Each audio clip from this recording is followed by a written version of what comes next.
राज्यातील 29 महापालिका निवडणुकांसाठी प्रचाराच्या तोफा थंडावल्या। मुदत संपल्यानंतरही उमेदवारांना घरोघरी जाऊन प्रचार करता येणार। 15 तारखेला मतदान तर 16 तारखेला निकाल। ठाकरे बंधूंकडून मतचोरीवर करडी नजर ठेवण्यासाठी भगवा गार्डचा प्रयोग। 2000 पदाधिकाऱ्यांवर जबाबदारी। मतदान केंद्रांबाहेर भगवा गार्ड तैनात करणार। वरळी प्रभाग 193 मधील ठाकरेंच्या शिवसेनेचे हरीश वरळीकर यांच्यावर पैसे वाटपाचा आरोप।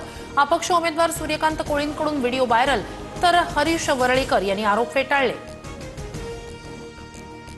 हरीश वरळीकर पैसे वाटत असते तर ते आता भाजपमध्ये असते। आदित्य ठाकरेंची प्रतिक्रिया, तर सूर्यकांत कोळींवर अत्याचाराचे आरोप असल्यानंच आम्ही तिकीट नाकारला। आदित्य ठाकरेंकडून स्पष्ट।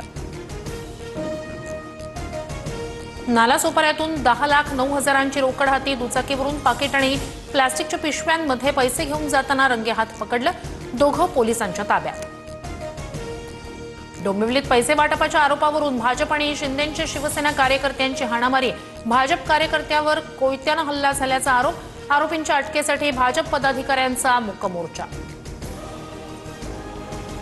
अदानी 10 वर्षातच इतके मोठे कसे झाले? मोनोपोली असलेला माणूस देशाला वेठीला धरू शकतो।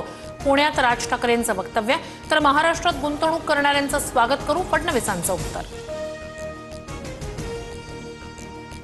नक्कल करून काकांच्या पक्षाची काय अवस्था झाली आहे बघा। फडणवीसांचा आदित्य ठाकरेंवर घणाघात, तर भाजपला कारभार जमत नाही याचा आधी विचार करा, आदित्य ठाकरेंचं उत्तर।